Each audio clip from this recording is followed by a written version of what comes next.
Alabama travels to Arkansas this Saturday. The Crimson Tide opened 35, now minus 34 against the spread. Bama's 5-0 on the year, 3-2 record against the spread thus far. They're taking on a struggling Razorback squad who's dropped 4 of 5 contests on the year and failed to cover in 4 out of those very 5 contests. Now, Bama's 2-0 ATS away from home thus far, 2-0 ATS as the official road favorite as well. And historically, the Crimson Tide went 4-2 ATS in their last 6 games in Arkansas. Now, the Razorbacks, on the other hand, real bad against the number as of late. Once again, just 1-4 ATS in their last 5. They've also failed to cover in 8 out of their last 11 ball games played at home. Now, Bama, on their side of things, they're averaging 54 points per contest. Arkansas at just 23 a game themselves. And if you're thinking about an outright upset in this one, just keep in mind that Arkansas is 0-10 straight up in their last 10 matchups with the Crimson Tide. Now, this is a real hefty number for the Crimson Tide to cover here. Real hefty price to lay. But just keep in mind that Bama's covered spreads of 24, 37, and 23 thus far in the year. So those multiple score double-digit spreads have been no problem for Alabama. So with all that said and done, I'm really leaning toward Tua and the boys to put up some points in this one. Give me the Alabama Crimson Tide minus 34. Laying 34 points, getting the job done against a number. And with that said, welcome to the show. Got some lines and personal leans out for college football week 6. But before we get into some more of that, I just want to remind you to check out my daily best play at patreon.com/BrockPage. And with a documented win percentage of 60% for the entire year of 2017, you're costing yourself valuable information each and every day you're not subscribed. Now, memberships begin at just $1.99 a month. There's also plenty of free content there as well. So once again, please feel free to hit that pause button right now. Open up your browser and just quickly check me out at patreon.com/BrockPage. It'll only take you a few seconds. Link is in the description section below. And if you are a current patron of mine and you're watching this program right now, I just can't thank you enough. You make it all worth it. Without any further ado, let's go ahead and take a look at our Week 6 slate of college football lines and personal leans. All starts Eastern Standard Time. And on deck, we've got Tulane at Cincinnati. Now, Cincy opened 7.5, now 7. No total posted as of yet. And on paper, this really doesn't seem like an incredibly exciting matchup.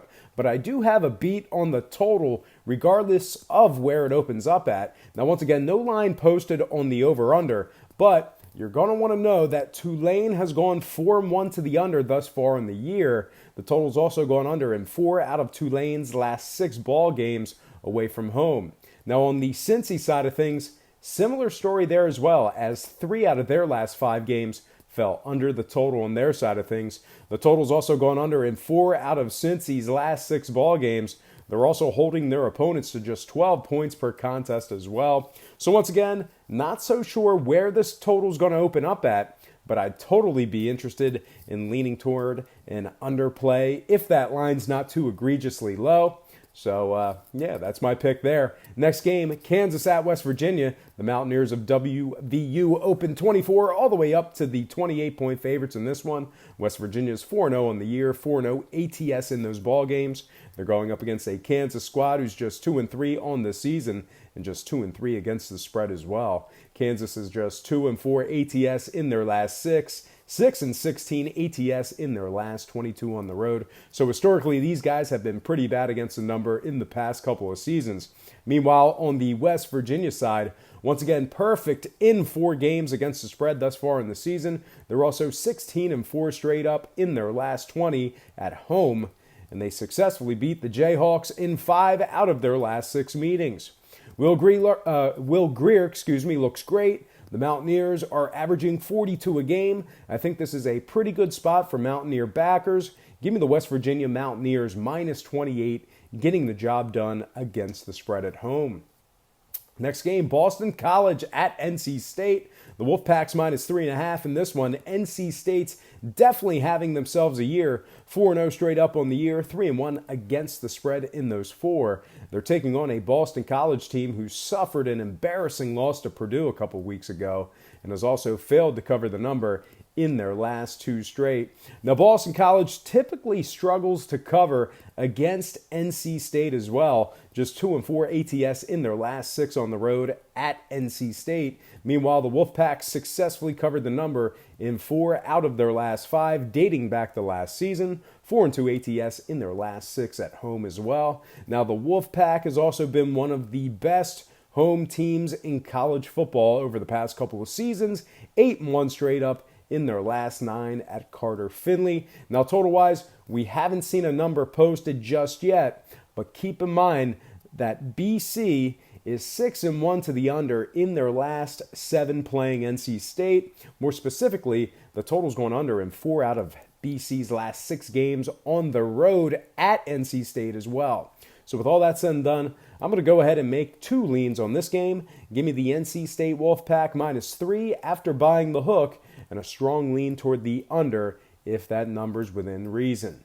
All right, next game, Northern Illinois at Ball State. NIU opened as the 7-point favorites and now find themselves just minus 4 against the spread. But as much movement as we've seen on the sides in this one, I'm actually a little bit more focused on the total despite not currently having a posted line. The total's gone under in 4 out of Northern Illinois' last 5 ball games. 2 out of their last 3 games away from home also stayed under the total there as well. Now, 3 out of Ball State's last 4 games stayed under the posted total themselves. They're also taking on a Northern Illinois squad, scoring just 16 points per contest. So with all that said and done, I'm not so concerned with the sides in this one. I do have some serious interest in the total once we get a line posted. So with all that said and done, I am looking toward an underplay in this one if that line opens up within reason. All right, next game, LSU at Florida. LSU opened 2.5, now minus 3.5. The Tigers are a perfect 5-0 on the season, 3-2 ATS as well. They're taking on a Florida squad who's covered just 3 out of their last 9 head-to-head matchups with the Tigers. The Gators also historically have problems with LSU in the straight-up column as well. Dropped 4 out of their last 5 outright. Now, if you take a look at this LSU squad, they've been covering machines the past couple of seasons. 8-3 ATS last 11, 7-1 straight up in their last 8. This LSU squad has also been real good away from home. 4-1 ATS last 5 on the road, 7-3 straight up in their last 10 when traveling as well. So with all that said and done, I really do like the Tigers to get the job done in a very physical game. Give me the LSU Tigers minus 3 after buying the hook, getting the job done in this one. Next game, Old Dominion at Florida Atlantic. FAU was 16.5, now minus 15.5 against the spread. The Owls of Florida Atlantic are just 2-3 on the year, but even worse, these guys are a winless 0-5 against the spread. They're averaging 31 points a game, 29 for ODU. They also lost 63-14 to Oklahoma, 56-36 to UCF, and 25-24 to Middle Tennessee. Now, Old Dominion on the other side has covered their last 2 straight ball games and obviously shocked the world with their outright upset of Virginia Tech just 2 short weeks ago. So with all that said and done, FAU should probably get the job done, but they are having problems putting these teams away. Don't sleep on ODU. Give me the Monarchs of Old Dominion plus 16 after buying the hook, getting the job done against the spread in this one. Next game, SMU at Central Florida. UCF was 25.5, now minus 25. The Knights are 4-0 on the season, 3-1 ATS in those ball games. They're scoring 49 points per contest on offense, 310 passing, 273 on the ground.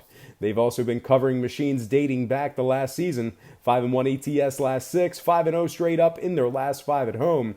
They've also dominated SMU in their last bunch of meetings, 7-1 straight up against the Mustangs in their last 8 matchups. Now, speaking of SMU, just 2-3 on the year, 2-3 ATS in those 5 as well. They failed to cover against North Texas, TCU, and Houston Baptist, whoever that is. Now, SMU is giving up 38 points per contest so far for the season. It failed to cover in 7 out of their last 9 ball games dating back to last season.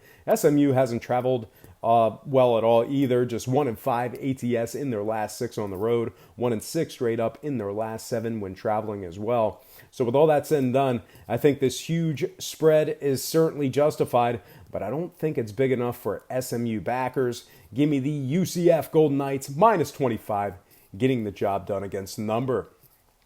Next game, Texas San Antonio at Rice University. The Roadrunners of Texas San Antonio are the 1-point favorites in this Saturday showdown. But oddly enough, I'm just a little bit more focused on the total in this one, despite not having a current line. Now, I think there are some really good trends in this one favoring an overplay. Rice averages 27 points per contest, 202 yards on the ground per game. They're also giving up a ton of points on the defensive side as well. 42 points a game there, 310 through the air, 8 yards per play they're giving up. Meanwhile, on the San Antonio side, they're giving up a rotund 34 points per game themselves. The total's also gone over in 4 out of their last 5 games. Now, on the Rice side, ton of overs there as well. 5-0 to the over in their last 5, 5-1 to the over in their last 6 at home. So with all those stats and trends in mind, we should see some points on a clear 80-degree day. I'm not so sure who's going to win this one outright, but I'm pretty sure I'm going to see some points here. So I'm going to be leaning toward the over no matter where this line opens up at. Next game, Auburn at Mississippi State. The Tigers are the 3.5-point favorites in this one. Auburn comes in 4-1 on the year, only lost a 1-pointer to LSU. Auburn's averaging 33 points per contest, 179 yards per game on the ground. They're also holding their opponents to just 12 points of scoring per game. Now, Auburn historically plays Mississippi State pretty well, 13-4 straight up in their last 17 meetings, 6-2 straight up in their last 8 at Mississippi State as well. Meanwhile, the Bulldogs have struggled as of late, dropping their last 2 straight ball games. They only scored 13 total combined points in their last 2 games collectively as well. Really struggling on offense. Now, total-wise, no number as of yet, but just keep in mind the total's gone under in 5 out of the Bulldogs' last 6 playing Auburn. Mississippi State's also 5-0 to the under in their last 5, taking on Auburn at home. So with all that said and done, looks like I'm going to ride with the Tigers in this matchup here. Give me the Auburn Tigers minus 3 after buying the 0.5 point and the under in this matchup here. Next game, Washington at UCLA. The Huskies of Washington are the 21-point favorites on the road in this matchup. UW is 4-1 thus far on the season and takes on a Bruins squad who's winless. And although it seems like the Huskies are the clear-cut favorite to get the job done, I'm still just a little bit more focused on the total, despite not having a current number. Now, UCLA scoring just 17 points per contest on offense under Chip Kelly. They've also gone 3-1 to the under thus far on the year. Meanwhile, on the Washington side, they're 5-0 to the under on their side of things themselves. The total's also gone under in 8 out of Washington's last 10 on the road, dating back to last season. And in addition to all those trends, the Washington defense is giving up just 11 points per contest through 5 games this season. Looks like a prime recipe for an underplay. So all said and done, if we have ourselves a reasonable opening line on the total, I'm going to be leaning toward the under in this Pac-12 matchup here. All right, next game, Nebraska at Wisconsin. The Badgers were 22.5, now the 21-point favorites in this one. The Badgers are 3-1 straight up on the season, 32 points of scoring on average on offense, 266 on the ground on average as well. Wisconsin's also giving up just 14 points per contest. They are taking on a Nebraska program who's an absolute shambles, 0-4 straight up for the year, 0-4 ATS in those ball games as well. The Cornhuskers are giving up a pathetic 39 points per game on defense. They've also gone just 2-8 straight up in their last 10 games away from home. Now, Nebraska struggled against Wisconsin, 0-5 straight up in their last 5, just 2-5 ATS in their last 7 meetings as well. And believe it or not, Nebraska hasn't won a collegiate football game since October 28th of 2017. So with all those stats and trends in mind, I think it's safe to say I'm leaning toward the Badgers in this one. Give me the Wisconsin Badgers minus 21, getting the job done against the spread in this one. In our next and final game for the show, it is going to be Notre Dame at Virginia Tech. The Fighting Irish open 2.5, now minus 3.5 against the spread.